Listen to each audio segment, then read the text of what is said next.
बच्चों, पढ़ रहे कक्षा 8 की गणित और हमने शुरू किया है अध्याय 15 आलेखों से परिचय। इससे पिछले वीडियो में हम प्रश्नावली 15.1 हल कर चुके थे। आज हम हल करेंगे 15.2 के उदाहरण, जो कि आधारित होंगे बिंदु के निर्देशांकों पर, जो कि हम डिटेल में समझ चुके हैं कि बिंदु के निर्देशांक क्या होते हैं, इन्हें ग्राफ पर कैसे अंकित किया जाता है। तो उसी पर आधारित है प्रश्नावली 15.2। तो अभी हम हल करेंगे 15.2 के उदाहरण। तो देखते हैं उदाहरण नंबर 3 क्या दिया गया है। देखिए, एक आलेख में बिंदु 4, 3 अंकित कीजिए। क्या ये वही बिंदु है जो 3, 4 दर्शाता है? अब आपको ग्राफ पे 4, 3 अंकित करना है और बताना है कि 3, 4 भी वही बिंदु दर्शाता है क्या। तो देखते हैं, हम जानते हैं कैसे अंकित किया जाता है। आपको बिंदु अंकित करना है 4 और 3। देखिए यहाँ पर 4, 3 अंकित करना है। तो हम बिंदु के निर्देशांक को अच्छे से समझ चुके हैं। क्या होता है ये इसका x निर्देशांक है और ये इसका y निर्देशांक है। क्लियर? अब ये बता रहा है x निर्देशांक 4 दिया है, इसका मतलब ये मूल बिंदु से दाईं ओर कितनी दूरी पर है, तो 4 दूरी पर है। और ये 3 यहाँ दर्शाता है कि मूल बिंदु O से ये कितना ऊपर की ओर है, 3 दूरी पर है y अक्ष पर। क्लियर? समझ में आया? तो सबसे पहले आपको ग्राफ पे ये अंकित करना है 4, 3। तो सबसे पहले आप इस ग्राफ पे पैमाना मानेंगे। तो हमने मान लिया पैमाना, कोई भी ग्राफ बनाते समय आपको पैमाना मानना होता है।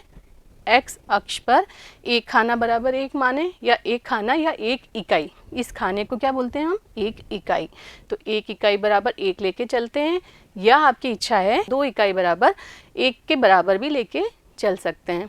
तो यहाँ पर हमको 4 और 3 को प्रदर्शित करना है। तो आप यहाँ पर 2 खाने या 2 इकाई बराबर 1 लेके चलेंगे। तो x अक्ष पर 2 इकाई बराबर 1, 2 इकाई बराबर 1 मतलब ये 2 इकाई होने पर ये 1 बनेगा, फिर ये 2 इकाई होने पर ये एक और बना, मतलब ये 2 हो गया, ये 1, ये 2, फिर ये 2 इकाई तो ये 3, फिर ये 2 इकाई तो ये बन गया 4। आगे देखिए y अक्ष पर क्या पैमाना मान के चले हम? y अक्ष पर 2 इकाई बराबर 1 लेके चले यहाँ भी। तो यहाँ पर 0 से 2 ऊपर चलेंगे तो 1, फिर 2 ऊपर चलेंगे तो ये बन गया 2, फिर 2 ऊपर चले ये बन गया 3, फिर 2 ऊपर चले ये बन गया 4। क्लियर? समझ में आया? ये अंकित कर दिया हमने 1, 2, 3, 4। अब आपको प्रदर्शित करना है 4, 3 को। इसका मतलब x निर्देशांक है 4, मतलब 0 से कितनी दूरी पे चलना है? 4। तो ये 1, 2, 3, 4 दूरी पे चलना है। और इसका ही y निर्देशांक कितना है? 3, मतलब इस 0 से ऊपर कितना चलना है? 1, 2, 3। तो देखिए यहाँ से चले हम 4, तो इसको dash dash dash dash dash dash किया। यहाँ से चलना है हमको 3। अब ये दोनों लाइनें जहाँ मिल रही है, कहाँ मिली है? यहाँ मिली। तो यहाँ पर ये वाला बिंदु होगा 4 और 3। समझ में आया कैसे अंकित करना है ग्राफ पे? आपने ये ग्राफ बनाया।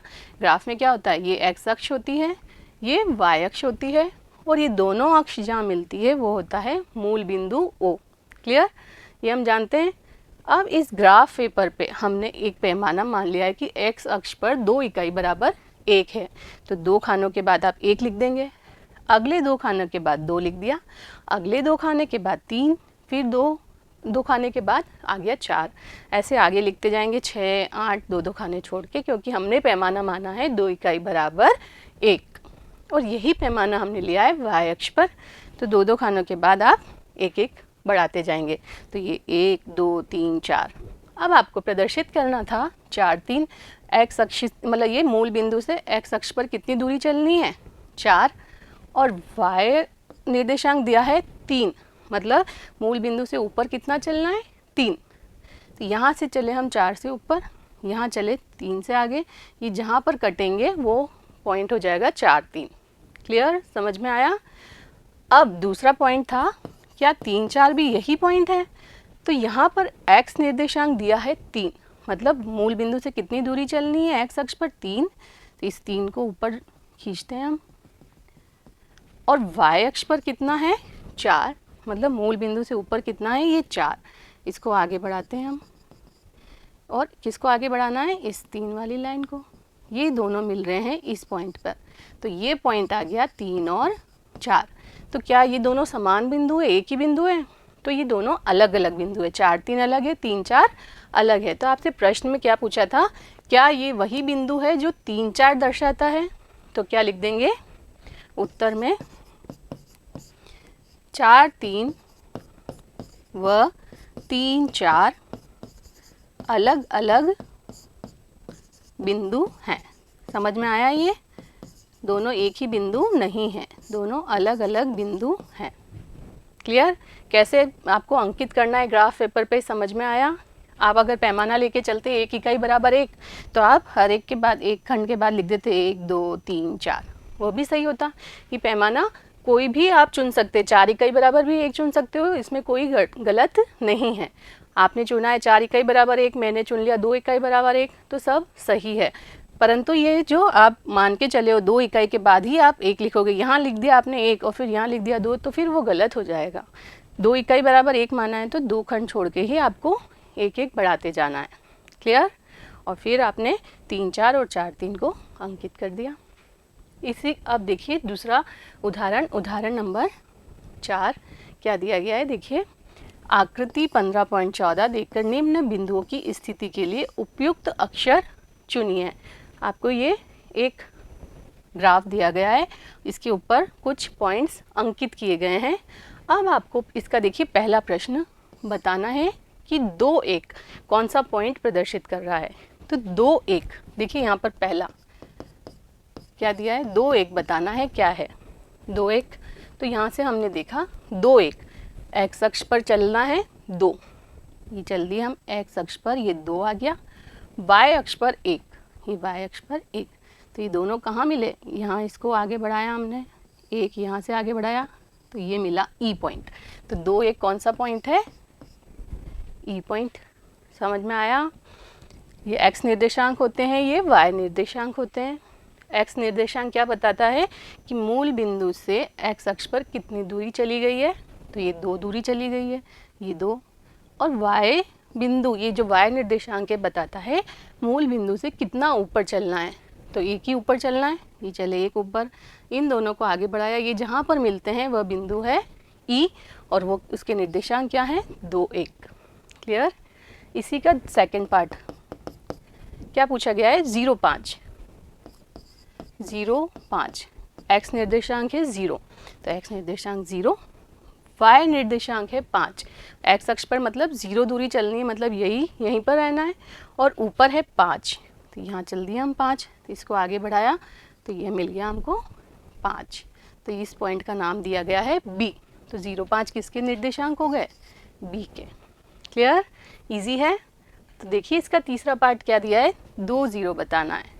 तो ये देखिए तीसरा पार्ट 2 0, एक्स अक्ष पर मूल बिंदु से 2 दूरी, ये 1 और ये 2, यहाँ से आगे बढ़ेंगे हम, और y पे 0 ही है, ये y पे 0 मतलब y 0 तो यहाँ होता है, तो यहाँ क्या हो गया, देखिए यहाँ से तो 2 दूरी और ये 0, तो ये ही हमारा अभीष्ट बिंदु होगा। इस बिंदु का नाम दिया गया है G। तो ये 2 0 किसके निर्देशांक है, G के। वापस समझिए 2 तो यहाँ पर है और 0 क्या है, यहाँ पर क्या है, y इक्वल टू 0 होता है, तो ऊपर चढ़ जाएंगे तो y इक्वल टू 1 आ रहा है, हमको तो y 0 ही रखना है, तो वो कहाँ पर है, इस लाइन पे y 0 होता है, x अक्ष पर y का मान 0 होता है, और y अक्ष पर, इस y अक्ष पर x का मान कितना होता है, 0 होता है। तो ये वाला जो बिंदु है वो किसको प्रदर्शित कर रहा है, 2 0 को, और उसका नाम है G। क्लियर? अब आगे चलते हैं हम इसका चौथा पार्ट, तथा लिखिए बिंदु A के निर्देशांक।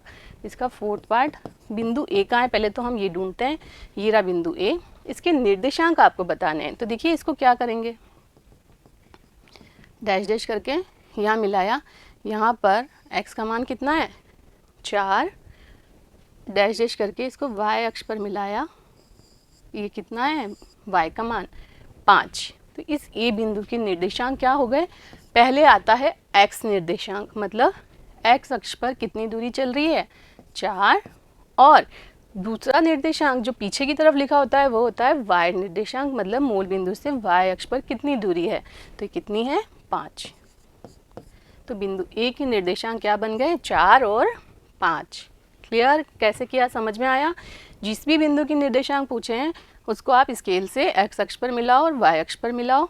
यहाँ पर 4 आ रहा है मतलब ये 4, यहाँ वाई अक्ष पर 5 आ रहा है मतलब यहाँ लिखेंगे हम 5। तो ये क्या हो गए बिंदु ए के निर्देशांक। क्लियर। अब देखते हैं इसका अगला पार्ट। बिंदु एफ के निर्देशांक आपको बताने हैं। पांचवा, बिंदु एफ कहाँ दिख रहा है, पहले ये ढूंढते हैं। ये रहा बिंदु एफ। अब ये एक्स अक्ष पर है, इसका मतलब क्या हुआ, वाई निर्देशांक 0 होता है। अभी समझाया था एक्स अक्ष पर वाई निर्देशांक 0 होता है और वाई अक्ष पर एक्स निर्देशांक 0 होता है। क्यों होता है, देखिए इस अक्ष पर आप वाई ऊपर तो चले ही नहीं है, इसी अक्ष पर रह गए, तो इसका मतलब यहाँ वाई क्या होगा 0 होगा। अब एफ देखो 5 और 6 के बीच में दिया है, मतलब 5 और 6 के बीच में क्या आता है 5.5 आता है। तो एफ के निर्देशांक क्या हो जाएंगे, एक्स पे तो 5.5 और वाई निर्देशांक 0, क्योंकि ये एक्स अक्ष पर स्थित बिंदु है। एक्स अक्ष पर वाई का मान 0 होता है, तो ये हो गया 0। और एक्स अक्ष पर कितनी दूरी चली है, ये 5 तो चला ही है, उसके आगे आधा और चला है 5 और 6 के बीच में, तो ये आ गया 5.5। क्लियर, समझ में आया। उदाहरण नंबर चौथा। तो अब देखते हैं हम उदाहरण 5वां। देखिए क्या दिया गया है। निम्न बिंदुओं को वर्गांकित कागज पर अंकित कीजिए और देखिए कि क्या वे सभी एक ही सरल रेखा में हैं। अगर हैं तो उस रेखा को नाम भी देना है। देखिए जिसे ये दिया है आपको पहला उदाहरण नंबर 5वें का पहला दिया गया है। ये बिंदु आपको ग्राफ पेपर पर अंकित करने हैं, उनको आपको फिर मिलाना है और बताना है क्या वह एक सभी सरल रेखा पर है, और यदि हैं तो उस रेखा का नाम भी आपको देना है। तो पहले हम इनको अंकित करते हैं। तो अंकित करने के लिए हमने इस ग्राफ पेपर पे पैमाना मानेंगे। तो पैमाना हमने क्या मान लिया, पैमाना एक्स अक्ष पर हमने माना 1 इकाई बराबर 1, और वाई अक्ष पर भी मान लिया हमने 1 इकाई बराबर 1। 1 इकाई बराबर 1 मतलब ये आ जाएगा 0, 1, 2, 3, 4, 5, 6। क्लियर है। और यहाँ भी आ जाएगा 1, 2, 3, 4, 5, 6। क्लियर। अब एक एक करके हम अंकित करते हैं बिंदुओं को। 0, 2, एक्स निर्देशांक यहाँ दिया है 0, मतलब यहाँ एक्स अक्ष पर कोई दूरी नहीं चले, मतलब कहाँ है x 0, यहीं पर है मूल बिंदु पर। y निर्देशांक दिया है 2, मतलब मूल बिंदु से ऊपर कितना चढ़े हम 2 तक, तो 0, 2 कहाँ पर आ जाएगा, यहाँ पर। इसको नाम दे दिया हमने a बिंदु। क्लियर। दूसरा पॉइंट अंकित करते हैं 0, 5। ये रहा 0 तो यहीं पर है, और ऊपर कितना चले 5, तो ये वाला बिंदु, इसको नाम दे दिया b। आगे देखते हैं 0, 6। ये 0, 6 का है, ये 0 और ये 6, इसको नाम दे दिया हमने c। आगे चले हम 0, 3.5। 3.5 मतलब 3 और 4 के बीच का पॉइंट, और x निर्देशांक तो इसका 0 ही है, तो ये 0 और ये 3.5, तो a b c, और इसका नाम हमने दे दिया d। और अब इन सबको मिलाएंगे तो क्या मिल जाएगा हमको, ये y अक्षी मिलेगी। इसका हम नाम दे सकते हैं, तो आप क्या लिख देंगे, दिए गए बिंदु सरल रेखा पर, ये देखिए आपसे पूछा क्या था, देखिए कि क्या वे सभी एक ही सरल रेखा में हैं, तो क्या लिख देंगे, दिए गए बिंदु सरल रेखा पर स्थित है जो कि y अक्ष ही है। ये y अक्ष ही इस रेखा को मिला है, तो और नाम दे सकते हैं हम, नाम दिया और उस रेखा का नाम हमने दे दिया AB या AD या AC, उस रेखा का नाम है, उस रेखा का नाम है या होगा। इसका नाम ए बी ए डी भी लिख सकते हो। रेखा तो कितनी भी लंबी हो सकती है, अनंत लंबाई की होती है, तो आप ए डी लिखेंगे तो भी यही रेखा है, ए बी लिखेंगे तो भी यही रेखा है, ए सी लिखेंगे तो भी यही रेखा है। और वाई अक्ष बोल दिया तो ये वाई अक्ष भी आपको पता है, वाई अक्ष यही होती है। तो आपको इस रेखा का नाम भी देना था, तो ये कोई भी नाम रख सकते हैं, ए बी या ए डी या ए सी उस रेखा का नाम है। क्लियर? पहला पार्ट समझ में आया। तो इसी प्रकार दूसरा पार्ट दिया गया है, ए बी सी डी को पहले अंकित करना है इस ग्राफ पेपर पे। तो देखिए ए कितना है 1 1, तो 1 1 है, इसका मतलब x से x अक्ष पर कितनी दूरी चला है 1। तो सबसे पहले तो हम पैमाना वही रहेगा हमारा 1 2 3 4 5 6 7, x अक्ष पर 1 इकाई बराबर 1 और y अक्ष पर भी 1 इकाई बराबर 1 लिया हमने, 5 6 7। अब हम पॉइंट को प्लॉट करेंगे या अंकित करेंगे। तो a है 1 1, इसका मतलब मूल बिंदु से x अक्ष पर कितना चला, ये 1 चला, इसको आगे बढ़ाओ। y अक्ष पर मूल बिंदु से ऊपर कितना है 1, तो ये दोनों कहाँ मिल रहे हैं, यहाँ मिल रहे हैं। इस बिंदु को हमने नाम दे दिया P, दे दो। अच्छा, ये दिए गए नाम तो A ही देना होगा आपको, जो नाम दिए गए वो ही देंगे। ये हो गया A। आगे चले B 1 2, ये x पर तो 1 ही चला है और y निर्देशांक है इसके 2, तो ये वाला पॉइंट मिल जाएगा हमको। क्लियर? इसका नाम दिया गया है B, ये दे दिया हमने B। आगे चले C पॉइंट 1 3, x अक्ष पर तो 1 ही है और y पे ये आ गया 3, तो ये वाला बिंदु क्या हो जाएगा C पॉइंट। आगे D दिया है 1 4, तो ये तो x वाला तो एक ही है और y पे दिया है 4, तो कौन सा बिंदु आ जाएगा, ये वाला। इस बिंदु का नाम है D। समझ में आया कैसे प्लॉट होगा या कैसे अंकित किया? अब इन सारे बिंदुओं को मिलाएंगे हम, ये मिला दिया तो ये जो रेखा मिली ये एक सीधी रेखा ही मिली हमें, जो कि y अक्ष के, ये y अक्ष है, इसके कैसी है, समांतर है। तो क्या लिख देंगे हम, अतः ए बी सी डी एक ही रेखा पर स्थित हैं या एक ही सरल रेखा पर स्थित हैं, और इसका नाम दे सकते हैं हम, इसका नाम हो जाएगा ए बी या ए सी या ए डी रेखा पर है। हमने इस रेखा का नाम दे दिया, कुछ भी नाम दे सकते हैं, ए बी या ए सी या ए डी, ये आपकी इच्छा है। तो इस रेखा पर हैं। क्लियर? समझ में आया? चलते हैं अगले प्रश्न पर। प्रश्न संख्या 3, KLMN आपको प्रदर्शित करना है। तो पैमाना तो हमने वही मान रखा है, तो इसको लिख देते हैं 1 2 3 4 5 6 7, और यहाँ भी आ जाएगा 1 2 3 4 5 6 7। अब हम K को प्रदर्शित करेंगे 1 3, मूल बिंदु से 1 चले और y निर्देशांक 3 है, मतलब y अक्ष पर 3 दूरी चले, तो ये आ गया हमारे पास पॉइंट। ये है K। L है 2 3, 2 कहाँ है, मतलब मूल बिंदु से 2 दूरी पे चले x अक्ष पर और y अक्ष पर चले 3 दूरी, तो ये तो 3 और ये 2, तो ये वाला आ गया पॉइंट हमारे पास। इसका नाम दिया है L। आगे M है 3 3, x अक्ष पर 3, y अक्ष पर 3, KL, और ये हो गया M पॉइंट। आगे देखिए N 4 3, x अक्ष पर 4, y अक्ष पर 3, ये क्या हो जाएगा N पॉइंट। LM N सबको प्रदर्शित कर दिया। अब जो रेखा है इनको मिलाने पर प्राप्त हुई वह एक सरल रेखा प्राप्त हो रही है। तो ये आपसे पूछा था क्या एक ही सरल रेखा पर है, तो आप लिख देंगे अतः KLMN एक ही सरल रेखा पर स्थित हैं एवं उसका नाम, कोई भी नाम देख देंगे, KN है। आपकी इच्छा है तो KL भी बोल सकते हैं, तो उसका नाम हमने लिख दिया यहाँ पर KN, उस रेखा का नाम है KN। क्लियर? इजी है, समझ में आ रहा है? आगे चलते हैं। इसका 4th पार्ट WXYZ आपको ग्राफ पेपर पर अंकित करना है। W दिया गया है 2, 6, पैमाना वही रखा है, 1 इकाई बराबर 1, तो ये हो जाएगा 1 2 3 4 5 6 7, यहाँ भी हो जाएगा 1 2 3 4 5 6 7। क्लियर।